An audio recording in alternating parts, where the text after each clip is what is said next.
देखिए, वो अपना मानसिक संतुलन खो बैठे हैं और अखिलेश यादव जी के इशारे पर बोल रहे हैं। अखिलेश जी उनको बुलवा रहे हैं कि आप यही सब बोलो, तो उसमें कोई क्या करेगा? वो अखिलेश जी का काम है बुलवा में, वो बोल रहे हैं, उसका फल 24 में मिलेगा उनको भी। सुहेल देव, भारतीय समाज पार्टी के राष्ट्रीय अध्यक्ष ओम प्रकाश राजभर जी आज हमारे साथ हैं। राजभर जी, कल आप दिल्ली से वापस आए हैं और भारतीय जनता पार्टी के राष्ट्रीय अध्यक्ष जेपी नड्डा जी से भी मुलाकात हुई। क्या कुछ चर्चा हुई? काफ़ी समय ये आपकी मुलाकात चली, तो क्या बातचीत हुई इस मुलाकात के दौरान? कि बिहार में माननीय जेपी नड्डा जी के कार्यक्रम को लेकर चर्चा हुई कि बिहार में कार्यक्रम आप हमारे बैनर तले दीजिए। दूसरा, यूपी में जो कल तक पूर्वांचल होता था, तो उन्होंने जिक्र किया कि भाई इस समय तो आप चाहे औरैया हो, चाहे एटा हो, मैनपुरी हो, कन्नौज हो, सहारनपुर हो, बागपत हो, शामली हो, आप पूरे उत्तर प्रदेश में सक्रिय हैं। उसके संबंध में जानकारी हासिल किया उन्होंने, और पहले से जानकारी थी भी। इन्हीं सब चीज़ों पे चर्चा हुई। खाली यही बातें रहीं? क्या मंत्रिमंडल विस्तार पर भी कोई चर्चा? उस पर भी चर्चा हुई और उन्होंने कहा कि जल्दी विस्तार हो जाएगा और गृह मंत्री जी बाहर हैं, 3 दिन में आ जाएंगे, तो हम लोग बैठ करके तय करके उसको। राजभर जी, 22 तारीख को, जैसे कि सभी को मालूम है कि अयोध्या में एक भव्य राम मंदिर बनकर तैयार हो रहा है और जिसका प्राण प्रतिष्ठा का कार्यक्रम होना है, तो राजभर जी के पास क्या आमंत्रण आया है और क्या ओम प्रकाश राजभर वहां पर जाएंगे? बिल्कुल जाएंगे। राजभर को न्योता नहीं हुआ तो किसको होगा? राजभर नहीं जाएगा तो कौन जाएगा वहाँ?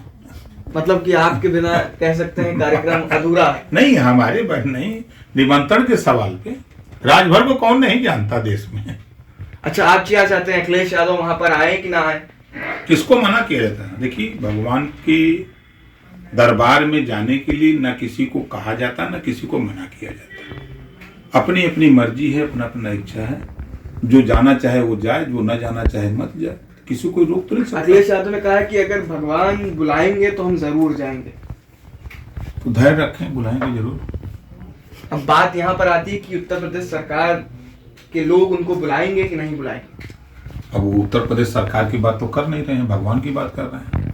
लेकिन आमंत्रण तो सरकार द्वारा भेजा जाएगा। तो सरकार का विषय है, सरकार से सवाल करिए और उनको जाना चाहिए। अच्छा, स्वामी प्रसाद मौर्य जी आजकल बड़ी चर्चाओं में हैं। उन्होंने एक बार फिर ये कहा है कि हिंदू धर्म एक धोखा है, और समाजवादी पार्टी के राष्ट्रीय अध्यक्ष ने ये कहा है कि भाजपा को सवाल पूछने की अधिकार नहीं, क्योंकि 5 साल वो भाजपा में भी रहे थे। देखिए, वो अपना मानसिक संतुलन खो बैठे हैं और अखिलेश यादव जी के इशारे पर बोल रहे हैं। अखिलेश जी उनको बुलवा रहे हैं कि आप यही सब बोलो, तो उसमें कोई क्या करेगा? वो अखिलेश जी का काम है बुलवा में, वो बोल रहे हैं, उसका फल 24 में मिलेगा उनको भी। अच्छा, मतलब आप ये मान रहे हैं कि अखिलेश यादव बैकफुट पर ये सब स्वामी प्रसाद मौर्य से बुलवा रहे हैं? तरुका पत्ता एक नहीं हिलता, बिना मालिक की मर्जी से कुछ नहीं हिलता।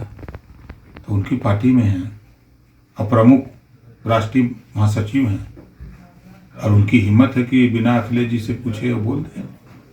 लेकिन उन्हीं की पार्टी के लोग ऐसा बातें करते हैं कि स्वामी प्रसाद मौर्य की वजह से पार्टी खोखली हो रही है।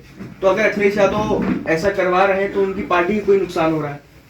वो भाजपा की मदद करना चाहते हैं ना। आपको फोटो दिखा दें, अभी हम एनडीए में शामिल होकर के सट करके सहयोग कर रहे हैं।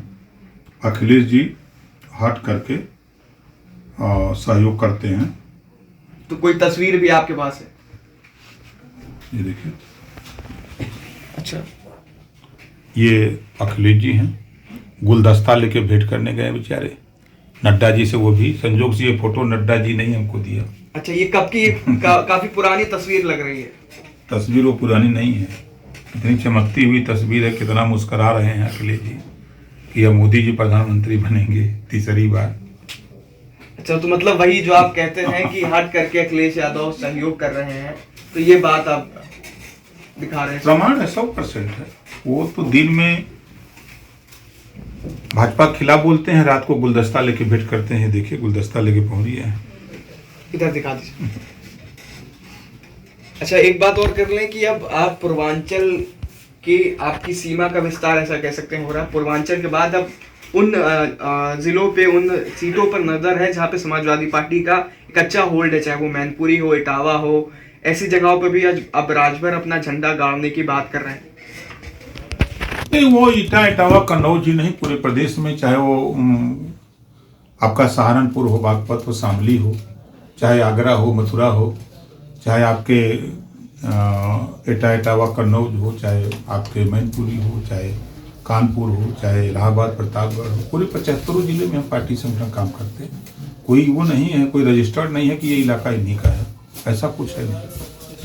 अच्छा, 2024 में सीट को लेकर भी कुछ मंथन, कुछ बातचीत, आपकी अपेक्षा कितनी है? उस पर अभी कोई बात नहीं, जब सीट का बंटवारा हो तो बातें हो जाएगी। कुछ सोचा तो होगा? नहीं, अभी कोई नहीं, कि वो खोकी आवे के सवेरे मुगावल न समझेंगे। देखिए, बिल्कुल ओम प्रकाश राजभर जी को आपने सुना। अभी फिलहाल सीट शेयरिंग को लेकर कोई बात नहीं चल रही है, लेकिन कल जिस तरह से जेपी नड्डा जी से राजभर जी की मुलाकात हुई है, इसके बाद तमाम फोटोज जारी हुए, फोटो जाहिर हो गए, उसके बाद क्या कुछ मुलाकात में बातचीत हुई, राजभर को आपने सुना।